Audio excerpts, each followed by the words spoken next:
जय श्री कृष्णा, जय जगन्नाथ। दोस्तों, मैं आज आपके लिए लेकर आया हूँ एक रिएक्शन वीडियो जो है जगन्नाथ धाम पर आधारित।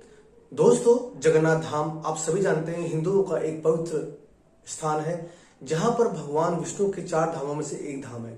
दोस्तों, भगवान विष्णु के बारे में कहा जाता है जब वो अपने 4 धामों की यात्रा में जाते हैं तो सबसे पहले वो हिमालय में बसे बद्रीनाथ धाम में जाते हैं जहां पर वो स्नान आदि करते हैं। उसके बाद वो द्वारकाधीश जाते हैं जहां पर वो अपने वस्त्र बदलते हैं। उसके तत्पश्चात वो पुरी जाते हैं, पुरी में भोजन करते हैं और फिर अंत में रामेश्वर में जाके विश्राम करते हैं। ऐसा हमारे उसमें माना जाता है। दोस्तों, ये बात है सन 1558 की, जब मुगल आक्रमणकारी हमारे पुरी जगन्नाथ यानी कि उड़ीसा में स्थित पुरी जगन्नाथ में आए और जगन्नाथ मंदिर में आक्रमण करने आए, तो उसमें साक्षात प्रभु ने उन सबको वहां से भगाया। ऐसी कहानी जो है सब जगह प्रचलित है, तो उसका कुछ अंश मैं आपके लेके आया हूं। तो चलो शुरू करते हैं ये जगन्नाथ धाम की यात्रा। जय हो। उड़ीसा का पुरी इलाका मुगल सेना जगन्नाथ मंदिर को तोड़ने के इरादे से आगे बढ़ रही थी। घोड़े सर पर दौड़ रहे थे, तलवारें चमक रही थीं, लेकिन जैसे ही सेना मुख्य गर्भगृह की ओर बढ़ी, एक अजीब सा तूफान उठा। सूरज की रोशनी अचानक गायब हो गई और चारों ओर अंधकार छा गया। फिर सैनिकों ने देखा कि मंदिर के अंदर से तेज रोशनी आ रही है और रोशनी के साथ एक भयानक और डरावनी चीज उनके पास आ रही है। यह दृश्य इतना भयानक था कि कई सैनिक वहीं पर बेहोश हो गए और जो बच गए वो ऐसे भागे मानो उनके सामने मौत खड़ी हो। अब आप सोचिए कि क्या यह सिर्फ एक ऐतिहासिक घटना थी या फिर सच में भगवान जगन्नाथ ने अपने धाम की रक्षा की। पुरी का जगन्नाथ मंदिर एक ऐसा स्थान जो सिर्फ भक्ति का केंद्र नहीं बल्कि अनगिनत रहस्यों की चुप दुनिया है। क्या आपने कभी सोचा है कि क्यों इस मंदिर का ध्वज हमेशा हवा के विपरीत दिशा में उड़ता है, और क्यों मंदिर के ऊपर लगे सुदर्शन चक्र हर दिशा से ऐसा लगता है मानो आपको ही देख रहा हो। यहां तक कि प्रसिद्ध किताब भविष्य मलिका में इस मंदिर को लेकर कलयुग की कई भविष्यवाणियां की गई हैं, जो कि सारी की सारी सच हुई हैं। इनमें सबसे प्रसिद्ध है कोविड-19 यानी कि कोरोना की घटना। इस किताब में लिखा गया था कि जब मंदिर का सबसे पुराना पेड़ गिर जाएगा तब एक भयानक महामारी आएगी, और यह पूरी तरह सच भी हुई। यह सिर्फ एक घटना नहीं, ऐसी और भी कई घटनाएं हैं जो सच हुई हैं और सारी आपको चौंका देंगी। इस मंदिर के अंदर ऐसे और भी कई अनसुने और खतरनाक रहस्य छुपे हुए हैं जो आपके होश उड़ा देंगे। और सबसे बड़ा रहस्य है ब्रह्म पदार्थ का, यानी कि श्री कृष्ण का दिल। माना जाता है कि इस मंदिर में श्री कृष्ण का दिल आज भी मौजूद है, जिसे हर 12 साल में पुरानी मूर्ति से निकालकर नई मूर्ति में डाला जाता है, और यह प्रक्रिया काफी महत्वपूर्ण है। इस दौरान अगर कोई श्री कृष्ण के दिल को देख ले तो वह तुरंत मर जाता है, जिसकी कई घटनाएं हमारे सामने आती हैं। पिछले 800 सालों से इस मंदिर का ध्वज हर रोज बदला जाता है, और कहा जाता है कि अगर इसे एक भी दिन न बदला गया तो मंदिर को 18 सालों के लिए बंद करना होगा। और जब अंग्रेज आए तो उन्होंने इस प्रक्रिया को अंधविश्वास बताकर रोकने की कोशिश की, लेकिन फिर उनके साथ जो हुआ वो जानकर आप चौंक जाएंगे। इस मंदिर के मुख्य प्रवेश द्वार में 22 सीढ़ियां हैं जिन्हें पार करना होता है, लेकिन इनमें से तीसरी सीढ़ी पर पैर रखना सख्त मना है। पर आखिर ऐसा क्यों है और क्या होगा यदि आपने तीसरी सीढ़ी पर पैर रख दिया? फिर आती है मंदिर की रसोई, जहां 7 बर्तनों में एक साथ प्रसाद पकता है। पर नीचे की आंच से ऊपर वाला बर्तन पहले कैसे पक जाता है? क्या मंदिर की रसोई विज्ञान के नियमों को भी चुनौती देती है? ऐसे ही और भी न जाने कितने चौंकाने वाले रहस्य। ये सिर्फ एक मंदिर नहीं, ये एक ऐसा तीर्थ है जहां धर्म, विज्ञान, वास्तु और चमत्कार चारों एक साथ खड़े हैं, जहां श्रद्धा सिर्फ पूजा नहीं बल्कि रहस्यों से सामना करने की तैयारी है। तो क्या आप तैयार हैं एक ऐसे सफर के लिए जहां हर अध्याय आपको चौंकाएगा, हर रहस्य आपके विश्वास को चुनौती देगा और हर जवाब एक नए सवाल को जन्म देगा? चलिए चलते हैं जगन्नाथ मंदिर की उस रहस्यमयी यात्रा पर, जहां भगवान खुद हर सवाल का उत्तर है।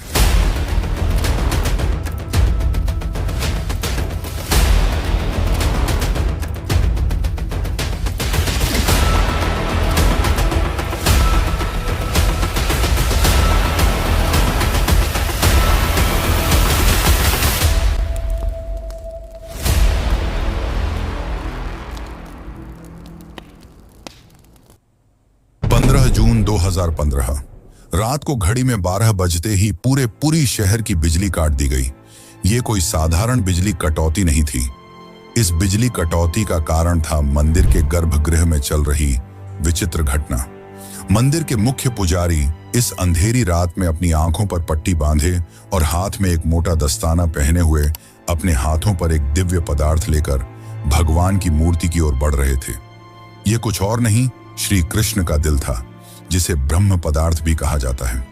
ठीक 12 साल बाद यह प्रक्रिया आज मंदिर में फिर दोहराई जा रही थी, जहां भगवान जगन्नाथ की पुरानी मूर्ति से उनके दिल को निकालकर नई मूर्ति में लगाया जाता है। यह होता है भगवान के शरीर को बदलने का, लेकिन आत्मा को यथावत रखने का अनुष्ठान। माना जाता है कि यह मंदिर दुनिया का एकमात्र मंदिर है जहां भगवान आज भी जीवित रूप में बसते हैं, और जब उनका शरीर पुराना हो जाता है तो ठीक उसी तरह नया शरीर दिया जाता है, जैसे कोई आत्मा नया जन्म लेती है। कहते हैं इस ब्रह्म तत्व को आज तक किसी ने नहीं देखा, और जिसने भी देखने की कोशिश की वो जिंदा नहीं बचा। नवकलेवर की रात जब पुरानी मूर्तियों से ब्रह्म तत्व निकालकर नई मूर्तियों में डाला जाता है, पुरी में कर्फ्यू जैसा माहौल बना दिया जाता है। पूरे शहर की बिजली काट दी जाती है। मंदिर को घोर अंधेरे में बंद कर दिया जाता है। मंदिर के अंदर होते हैं सिर्फ विशुद्ध ब्राह्मण, जिनका खानदान सदियों से यही कार्य करता आया है। उनकी आंखों पर पट्टी बांधी जाती है और हाथों पर मोटे दस्ताने पहनाए जाते हैं, ताकि वे ना देख सकें और ना ही महसूस कर सकें कि ब्रह्म पदार्थ है क्या। जब यह प्रक्रिया होती है तब मंदिर की सुरक्षा सीआरपीएफ के जवान करते हैं, और किसी भी व्यक्ति का मंदिर के अंदर जाना सख्त मना होता है। जब 2015 में यह अनुष्ठान हुआ था, तब एक पांडे ने उस ब्रह्म तत्व को हाथ लगा दिया था, जिसके बाद वह तुरंत ही बेहोश हो गया, और जब आंख खुली तो वह मानसिक रूप से पूरी तरह अस्थिर हो गया था। तो सवाल उठता है, ब्रह्म तत्व आखिर है क्या? क्या यह कोई दिव्य ऊर्जा है? क्या यह सिर्फ विश्वास है, या सच में कोई ऐसा अविनाशी पदार्थ मौजूद है जो युगों से युगों तक जीवित है? माना जाता है कि यह ब्रह्म पदार्थ काफी ज्यादा शक्तिशाली है, जिससे लगातार दिव्य ऊर्जा निकलती रहती है और हमेशा हल्का सा कंपन महसूस होता रहता है। प्रसिद्ध इंडियन आर्कियोलॉजिस्ट प्रवीण मोहन के हिसाब से श्री कृष्ण सिर्फ एक इंसान नहीं, बल्कि एक सुप्रीम बीइंग थे। उनके मुताबिक ब्रह्म पदार्थ, जिसे कृष्ण का दिल भी कहा जाता है, वह असल में एक आर्क रिएक्टर है, यानी कि एक ऐसा डिवाइस जो भयंकर स्तर की ऊर्जा उत्पन्न करता है। उन्होंने यह तक बताया कि क्यों जगन्नाथ की मूर्तियों को लकड़ी से बनाया जाता है। उनके अनुसार लकड़ी बिजली को कंडक्ट नहीं करती, जिस कारण वह ब्रह्म पदार्थ से निकलने वाली इलेक्ट्रोमैग्नेटिक एनर्जी को रोक लेती है। वैसे तो माना जाता है आज तक इसे किसी ने नहीं देखा है, पर आज से करीब 50 साल पहले एक व्यक्ति ने दावा किया था कि उसने इस हृदय को देखा है। उसने कहा कि हृदय चांदी की तरह तरल बह रहा था, और यही तरल लकड़ी को कमजोर कर देता है, जिस कारण हर 12 साल में मूर्तियों को बदलना पड़ता है। उस व्यक्ति ने यह तक कहा कि जब उस हृदय को प्रकाश में लाया गया तो वह चक्र की तरह घूमने लगा और जोर से कंपन करने लगा। यानी कि जब इस ब्रह्म पदार्थ को रोशनी मिलती है तो यह और भी ज्यादा सक्रिय हो जाता है, जो कि खतरनाक साबित हो सकता है, जिस कारण हर बार जब इसे पुरानी मूर्ति से नई मूर्ति में बदला जाता है तब पूरी शहर की बिजली काट दी जाती है। विज्ञान के लिए आज भी यह एक चौंकाने वाला रहस्य है जिसे कोई समझ नहीं पाया, लेकिन भक्तों के लिए यह उनके श्री कृष्ण है, उनका दिल है, जिस कारण हर दिन लाखों की तादाद में भक्त भगवान जगन्नाथ के दर्शन करने आते हैं। वैसे क्या आपको पता है कि जब श्री कृष्ण की मृत्यु हुई तब पांडवों ने उनके शरीर को जला दिया था, पर फिर कैसे उनका हृदय बच गया और वह पुरी तक कैसे पहुंचा? और इस भव्य मंदिर की रचना किसने की? आखिर कौन था जिसने बड़ी ही चमत्कारी तरीके से भगवान जगन्नाथ की मूर्ति बनाई? तो चलिए जानते हैं अब इस रहस्यमयी और रोचक घटना को, जो आपको इंटरनेट और किताबों में नहीं देखने को मिलेगी। लेकिन उससे पहले अगर आपको वीडियो अच्छी लग रही है तो इसे लाइक करके कमेंट में जय जगन्नाथ जरूर लिखें। आज से करीब 5000 साल पहले महाभारत युद्ध के पश्चात चारों तरफ केवल लाशें ही पड़ी थीं।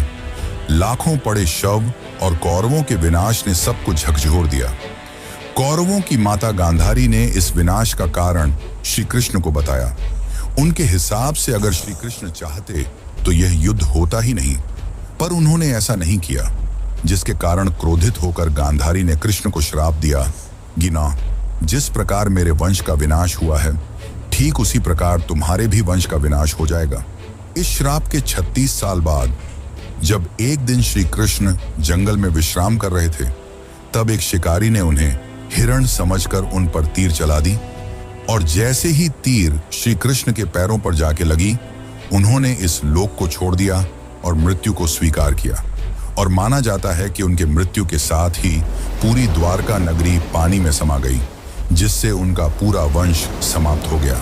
माना जाता है कि जब शिकारी ने उन्हें गलती से मारा तो उसे बहुत पछतावा हुआ और उसने श्री कृष्ण से माफी मांगी, पर श्री कृष्ण ने बताया कि ये मेरे ही कर्मों का फल है।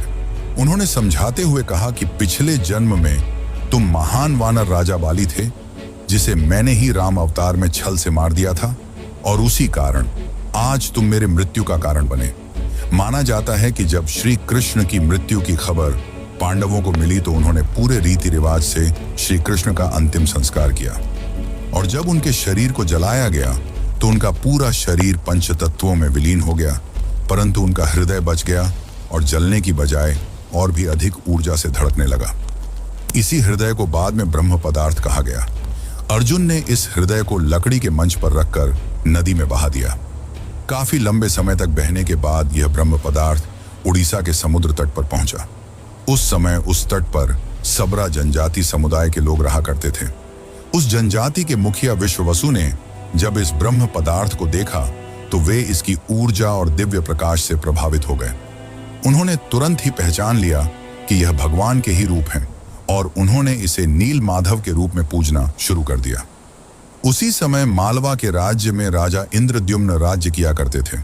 वे भगवान विष्णु के काफी बड़े भक्त थे।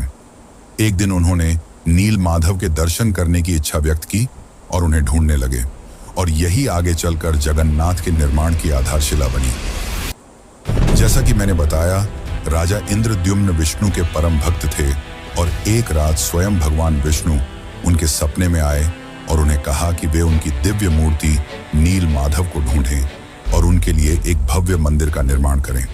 श्री हरि विष्णु ने उन्हें यह भी बताया कि यह ब्रह्म पदार्थ उन्हें नीलांचल पर्वत में मिलेगा, जिसके पश्चात राजा ने अपने ब्राह्मण पुजारी विद्यापति को आदेश दिया कि वह इस मूर्ति को ढूंढ निकाले।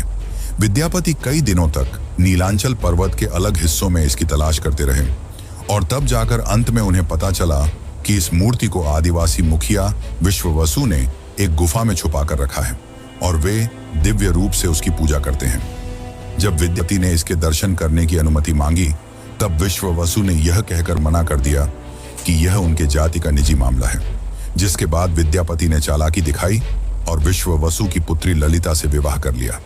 अब विद्यापति ने ललिता की मदद से विश्ववसु को मनाया और वे उस गुफा की ओर चल पड़े।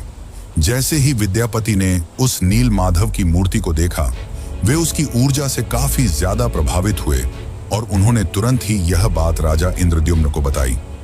लेकिन जब राजा इंद्रद्युम्न वहां पहुंचे, तब तक विश्ववसु ने वह मूर्ति वहां से हटा दी थी, जिससे राजा काफी उदास हो गए और अपने महल लौट आए। इसके बाद फिर से रात में भगवान विष्णु उनके सपने में आए और कहा कि पुरी के तट पर एक बड़ा नीम का पेड़ बहकर आएगा, तुम उस पेड़ से मेरी नई मूर्ति बनाना। वह पेड़ काफी बड़ा था, जिसे उठाना आसान नहीं था। आखिर में जैसे तैसे वे पेड़ को महल तक ला पाए, लेकिन अब सवाल यह था कि इनसे भगवान की मूर्ति कौन बनाएगा। बहुत से कारीगरों ने इस पेड़ से मूर्ति बनाने की कोशिश की, लेकिन सब असफल रहे। उन्होंने कहा कि पेड़ इतना ज्यादा मजबूत है कि हमारे छैनी हथौड़ी का उस पर कोई असर नहीं हो रहा। यह सुनकर राजा काफी परेशान हो गए। तभी एक दिन भगवान विश्वकर्मा एक बूढ़े साधु के रूप में वहां पधारे और उन्होंने कहा कि वे ये मूर्ति 21 दिनों में बनाकर देंगे। राजा काफी प्रसन्न हुए, पर उस बूढ़े आदमी ने एक शर्त रखी। उसने कहा कि मैं एक कमरे में बंद रहकर 21 दिनों में यह मूर्ति बनाऊंगा, और तब तक कोई भी इस कमरे का न तो दरवाजा खोलेगा और न ही कोई अंदर आएगा। राजा ने उसकी यह शर्त स्वीकार की और फिर मूर्ति बनाने का कार्य शुरू हुआ। दरवाजा बंद किया गया और कक्ष से छैनी हथौड़ी की आवाजें आने लगीं। लेकिन 15 दिनों बाद अचानक से छैनी हथौड़ी की आवाज आना बंद हो गई। महाराज की रानी गुंडीचा काफी चिंतित हो गई और महाराज को कहा कि हमें दरवाजा खोलकर देखना चाहिए। शायद वह वृद्ध व्यक्ति भूख और प्यास की वजह से मर तो नहीं गया होगा। राजा ने शुरुआत में तो मना किया, पर बाद में वे इसके लिए मान गए और दरवाजा खोल दिया। लेकिन जब दरवाजा खुला तो सभी हैरान रह गए। वह वृद्ध व्यक्ति गायब हो चुका था और पीछे केवल 3 अधूरी मूर्तियां थीं। राजा को यह देखकर काफी दुख हुआ, क्योंकि उनकी शर्त तोड़ने की वजह से भगवान की मूर्तियां आधी रह गईं। जगन्नाथ भगवान के हाथ और पैर अधूरे थे। बलराम और देवी सुभद्रा की मूर्तियां भी अधूरी थीं। जब राजा मूर्ति के पास गए तब उन्हें दिल की धड़कन महसूस हुई और मूर्ति के अंदर से एक दिव्य आवाज आई, जिसने राजा को बताया कि श्री कृष्ण का हृदय इस मूर्ति के अंदर है। राजा ने इन मूर्तियों को स्थापित किया और आज यही अधूरी मूर्तियां भगवान जगन्नाथ के रूप में पुरी में पूजी जाती हैं। वैसे दोस्तों, आपको एक बात बता दूं, जो हो रहा है वह पहले ही लिखा जा चुका है और जो लिखा गया है वही होकर रहेगा। ये कोई फिल्मी डायलॉग नहीं, बल्कि पुरी के भक्तों की आस्था और सच्चाई है भविष्य मालिका की। तो चलिए जानते हैं उन भविष्य मालिका की घटनाओं को जो आज सच साबित हो रही हैं। मित्रों, इस मंदिर का इतिहास और वर्तमान एक भविष्यवाणी से जुड़ा हुआ है। भविष्य मालिका एक दिव्य ग्रंथ है जिसे लगभग 500 साल पहले ओडिशा के महान संत आचार्य महाप्रभु अच्युतानंद ने लिखा था। कहा जाता है कि वे पंचसखा यानी भगवान जगन्नाथ के 5 दिव्य सेवकों में से एक थे, जिन्होंने भगवान के आदेश पर कलयुग की कई घटनाओं को पहले ही देख लिया था। यह ग्रंथ ओडिया भाषा में लिखा गया है और इसकी पंक्तियां कविता के रूप में हैं, जैसे किसी गूढ़ रहस्य का संकेत दे रही हूं। आइए हम आपको बताते हैं भविष्य मालिका की कुछ चौंकाने वाली भविष्यवाणियां जो जगन्नाथ मंदिर और कलयुग के अंत से जुड़ी हुई हैं। इस ग्रंथ की सबसे चौंकाने वाली भविष्यवाणी 4 साल पहले काफी ज्यादा वायरल हुई थी, जब लोगों ने दावा किया कि इसमें कोरोना महामारी का वर्णन भी है। नाना रोग आसीबा, गोटे बड़ा व्याधि, लोका घरे रहीबे, बाहर कुना जीबा, अर्थात अनेकों रोग आएंगे, एक बड़ा रोग फैलेगा, लोग घरों में बंद रहेंगे, बाहर नहीं निकल पाएंगे। अब ये पंक्तियां किसी भी सामान्य रीडर को 2020 की कोविड-19 महामारी की याद दिला देती हैं।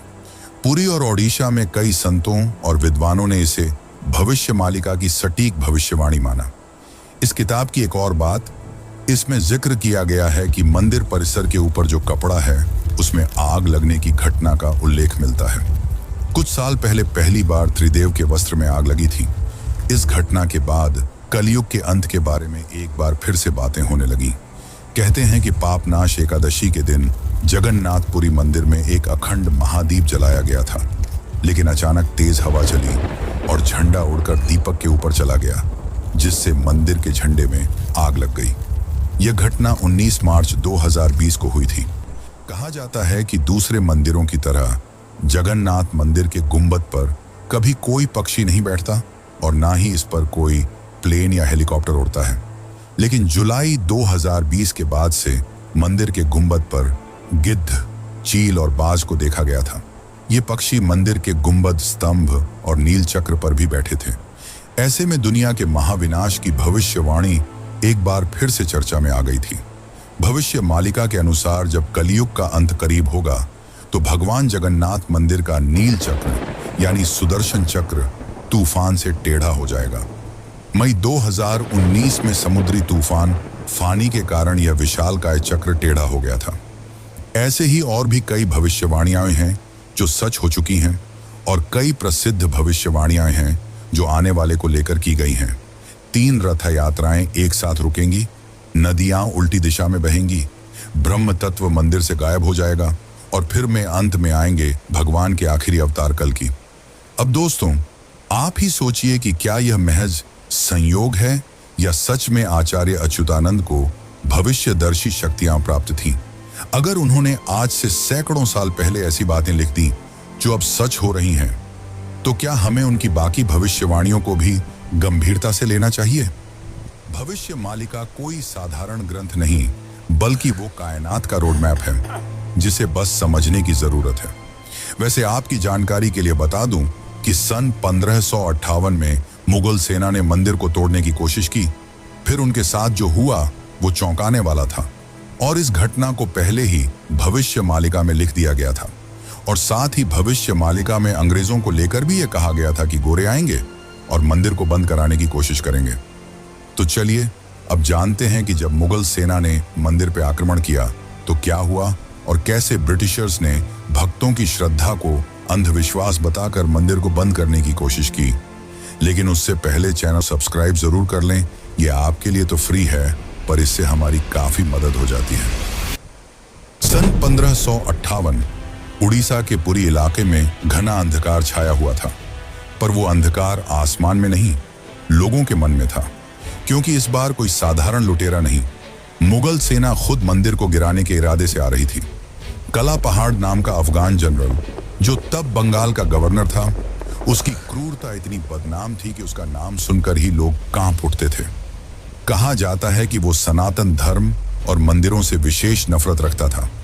उस दिन उसकी फौज पूरी ताकत के साथ पुरी की ओर बढ़ी। घोड़े सर पर दौड़ रहे थे, तलवारें लहराई जा रही थीं और मंदिर की शांति में एक भयंकर आंधी की आहट आने लगी। जैसे ही सैनिक मुख्य गर्भगृह की ओर बढ़े, अचानक मौसम बदल गया। तेज हवाएं चलने लगीं, आकाश काला पड़ गया, सूरज की रोशनी एकदम गायब हो गई और मंदिर के चारों ओर एक रहस्यमयी घना अंधेरा छा गया। मंदिर के भीतर से एक चमकती हुई रोशनी निकली जो किसी इंसान की नहीं थी। ये रोशनी जैसे ही बाहर आई, पूरा मैदान एकाएक शांत हो गया। सैनिकों में अफरा तफरी मच गई, कुछ बेहोश हो गए, कुछ उल्टा भागने लगे। बिना एक भी तलवार चले कला पहाड़ की पूरी फौज पीछे हट गई। आज भी पुरी की लोक कथाओं में यह कथा सुनाई जाती है कि जब भगवान की मर्यादा पर वार होता है तो वो खुद प्रकट होकर अपने धाम की रक्षा करते हैं। अब दूसरी घटना की बात करते हैं, जो है अंग्रेजों का विरोध और रथ यात्रा का संघर्ष। जब 1803 में अंग्रेजों ने पुरी पर कब्जा किया, तब उन्होंने कई प्राचीन मंदिरों की संपत्तियों और अधिकारों को छीन लिया। लेकिन पुरी का श्री जगन्नाथ मंदिर एक ऐसा स्थान बना जहां जनता ने कभी भी नियंत्रण नहीं छोड़ा। ब्रिटिश अधिकारियों को मंदिर की अलौकिक घटनाएं और भक्तों की श्रद्धा समझ नहीं आती थी, इसीलिए उन्होंने इन्हें सुपरस्टिशन कहकर मजाक बनाना शुरू कर दिया। सन 1805 में ब्रिटिश कलेक्टर मिस्टर हंटर ने पुरी मंदिर के रिचुअल्स को इरेशनल और बारबैरिक कहा। बात तब और बिगड़ी जब सन 166 में ब्रिटिश प्रशासन ने पुरी की रथ यात्रा को बंद करवाने की साजिश रची। उन्होंने यह तर्क दिया कि रथ यात्रा के दौरान भीड़ अनियंत्रित हो जाती है और यह प्रशासनिक खतरा है। पर यह फैसला पूरे उड़ीसा में जन आंदोलन का कारण बन गया। लाखों लोग सड़कों पर उतर आए, मठों, आचार्यों और गांवों ने खुलकर विरोध किया। रथ यात्रा का रथ निर्माण कार्य लोगों ने खुद शुरू कर दिया, यह कहते हुए कि अगर भगवान नहीं चलेंगे तो हम भी नहीं चलेंगे।